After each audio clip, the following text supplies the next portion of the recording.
Hello everyone and welcome to my Bachelor Nation official channel. I hope everyone is having a wonderful day. Before we begin, please hit the subscribe button and gives this video a thumbs up. All good things must come to an end, including successful television shows. The Bachelor brand has dominated ABC for more than 2 decades. However, the network removed The Bachelorette off the TV schedule for 2025. Now, fans believe the entire franchise is doomed. Keep reading to see why. Grant Ellis was named the season 29 Bachelor after being eliminated from Jen Tran's Bachelorette season. His season was hampered by female turmoil, as well as Grant's love for more than one participant. He eventually proposed to Juliana Pasquarosa in the March season finale. However, fans were not surprised when he confirmed earlier this month that the relationship had ended. ABC said earlier this year that no new Bachelorette season will air this year. The spin-off usually airs during the summer months. The network hasn't renewed The Bachelor for season 30 yet. Fans of Bachelor Nation, on the other hand, will have enough to watch this year. However, the network has no plans to extend the Bachelor franchise beyond 2025. In May, a Disney executive told The Wrap that the show is being more picky with its stars and contestants. Despite the network's claims that the franchise is not dead yet, fans believe otherwise. One fan took to social media to say they no longer watch or connect with the show, and they questioned whether other former fans felt the same way. Former Bachelor Nation followers swamped the comments section with reasons why they stopped watching. All good things must come to an end, and that includes even the most successful and long-running television franchises. For over 2 decades, The Bachelor has dominated ABC's primetime lineup, becoming not just a show but a cultural phenomenon. From red roses to dramatic 2-on-1 dates, from heartbreak to happily ever afters, at least in theory, The Bachelor, The Bachelorette, and their many spin-offs have captured the attention of millions. But in 2025, everything changed. What once felt like a guaranteed staple of American television now feels uncertain, fragile, and perhaps on the verge of extinction. It started quietly, with no new season of The Bachelorette scheduled for summer 2025. Loyal viewers, used to the franchise's seasonal rhythm, The Bachelor in winter, The Bachelorette in summer, and Bachelor in Paradise in fall, began asking questions. At first, ABC offered no comment. But whispers began circulating online.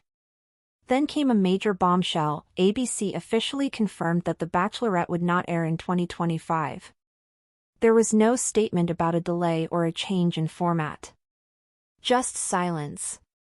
For many, this signaled not a pause, but a funeral.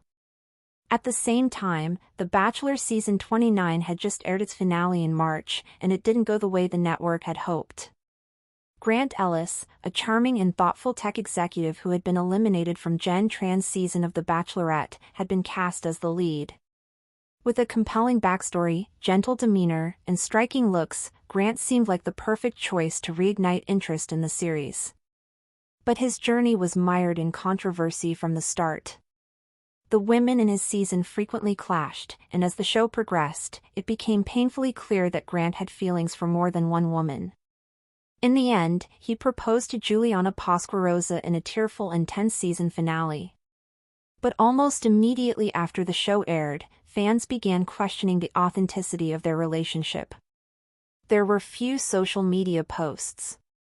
The once expected parade of joint interviews and influencer partnerships never materialized. And then, earlier this June, the announcement came: Grant and Juliana had called off their engagement. The revelation was disappointing but hardly shocking to the show's increasingly jaded fan base. "I wanted to make it work," Grant wrote in a vulnerable Instagram story on June 13. "But we both came to realize we weren't meant to be in the way we hoped." Juliana's own statement echoed his sentiments, calling the experience beautiful but emotionally draining. For Bachelor Nation, it was yet another broken love story in a growing list that had begun to feel like the rule rather than the exception. Meanwhile, ABC remained tight-lipped about the future of The Bachelor itself. With The Bachelorette benched and no confirmation for The Bachelor Season 30, fans were left wondering, was this the beginning of the end? The network tried to reassure viewers in vague terms. "We're evolving how we approach reality dating," a Disney executive told The Wrap in May.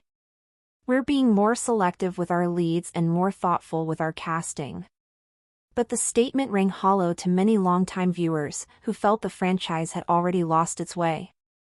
Social media became a battleground for fans mourning the show's slow demise. "I used to watch every episode with my roommates and text about it with my mom," one fan posted on Reddit. "Now I don't even know who half the contestants are." Others chimed in with similar sentiments. "It's all influencers now. Nobody's there for love anymore," another user commented. Some blamed the producers for over-manipulating storylines, while others pointed to a shift in the dating culture itself, one that made the traditional fairy tale arcs of The Bachelor feel outdated and tone-deaf. Many former viewers didn't hold back. "I stopped watching after they ruined Katie's season," one wrote. "It felt like the producers didn't care about the women at all. Everything was just for shock value." Another said, "It's hard to root for a couple when you know they'll break up before the reunion airs." The comments were brutal, but they captured the sense of betrayal and exhaustion shared by many in the once loyal fandom. Even within the franchise's inner circle, there was unease. Former leads and contestants had long served as unofficial ambassadors for the show, keeping fans engaged through podcasts, TikToks, and Instagram Lives. But lately, even they seemed to be stepping back. Katie Thurston, Hannah Brown, and Ben Higgins, once fixtures of the Bachelor commentary ecosystem, had shifted focus to personal projects. A few, like Matt James and Rachel Kirkconnell, had managed to stay relevant, but even they were distancing themselves from the franchise branding. More noticeably, the excitement surrounding contestant announcements and premiere nights had dulled. Gone were the national viewing parties, the elaborate limo entrances going viral on Twitter, the weekly recaps flooding YouTube and TikTok. Interest had dropped. Engagement was down. And ABC knew it. "We're seeing more value in developing new formats that reflect evolving viewer expectations," another Disney rep told Variety. "We're not saying goodbye to The Bachelor yet, but we are exploring what's next." That subtle phrasing sent a wave of panic through the fandom. If the network was already using the past tense to describe its current properties, what did that mean for the future? Speculation exploded. Was ABC prepping a rebrand? A one-off revival later down the road? Or was this simply the long, slow death of a show that had run its course? "I'll never forget the way Carrie looked at me after my semi-final performance," John told a local Tennessee news outlet. "She believed in me even before I believed in myself." His voice cracked during the interview. Thanks for watching. If you likes this video, do not forget to subscribe my channel and do not miss any update.